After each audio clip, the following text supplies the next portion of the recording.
Yes, I need to report an anonymous tip. Who do I talk to? Okay, this is regarding what?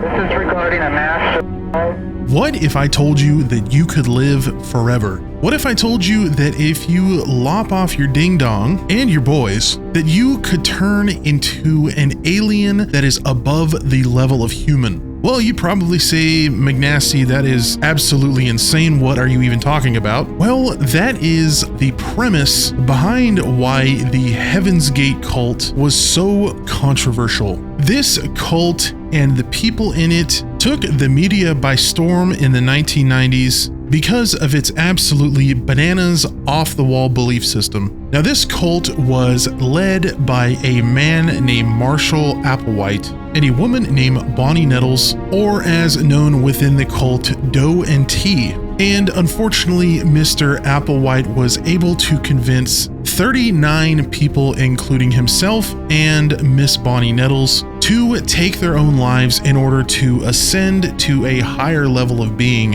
in which they will basically have immortality. And Doe and T had successfully used the rise of the internet around the 90s to garner more attention from people and get people to join their crazy ass cult. Now, a lot of people have speculated that the Heaven's Gate was fundamentally Christian in nature, but also backed by a religion based around UFOs, which I didn't even know was a thing, but UFO religion is real. The cult leaders adopted the ancient astronaut hypothesis, and they believed that the Bible was a record of events that happened in the past that was centered around extraterrestrial contact. The cult was led to believe that they would be biologically transformed into an ever immortal alien, and that the Tela spacecraft, standing for the evolutionary level above human, would be the vessel that takes the souls of the Heaven's Gate members and turns them into that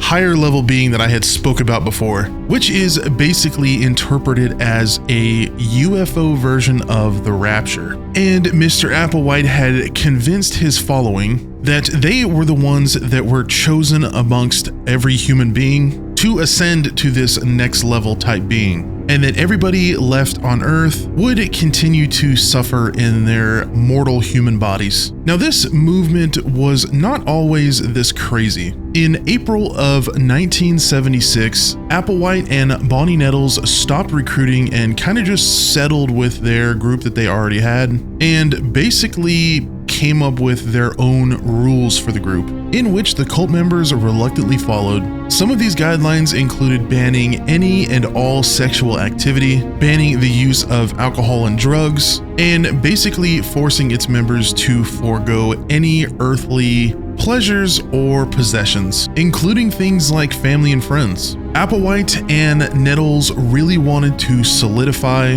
their authority and power over their members. It was described that the movement had transformed from a loosely organized social group to a centralized religious movement compared to a roving monastery. Most of the members of the Heaven's Gate cult were people of diverse religious backgrounds looking for a religious experience that is centered around individualism. And the Heaven's Gate belief system was perfect for people like that, as it gave them a feeling that they were part of a movement that was a lot more spiritual than something like Judaism or Catholicism, and Applewhite and Nettles utilized that within their recruiting process. And by the 1990s, they had utilized the internet to attempt to recruit more followers in their cult. Now, Mr. Applewhite asserted that the Comet Hale-Bopp was basically the moment that they had been waiting for, in which they needed to commit suicide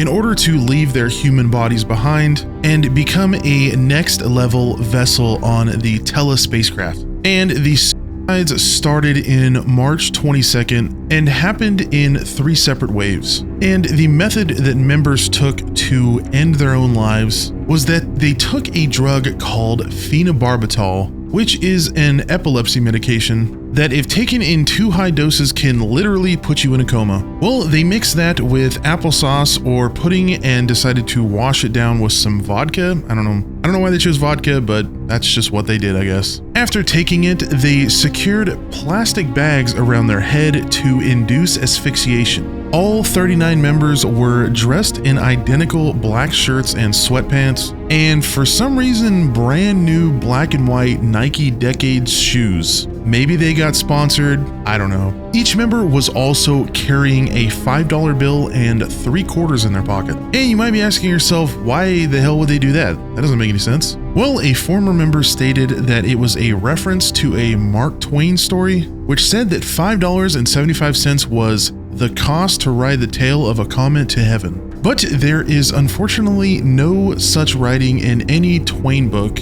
that has that quote, so I guess we just gotta leave it up to speculation. After a member would die, a still living member would arrange the body by removing the plastic bag from the person's head and then posing their body in a straight uniform form, covering their upper body with a square purple cloth, I guess for privacy. Well, a few days after the mass suicide, the police found the bodies of the deceased members thanks to a 911 call. And of course, the media was all over this. Once the news spread that this was basically centralized around the comet Hale-Bopp, the man who discovered the comet, Alan Hale, was unfortunately called on his phone nonstop until he decided to release a press conference. Before the Heaven's Gate suicide happened, he himself even predicted that this might cause suicide, and he blamed it around scientific illiteracy, willful delusions, and a radio talk show's deception about an imaginary spacecraft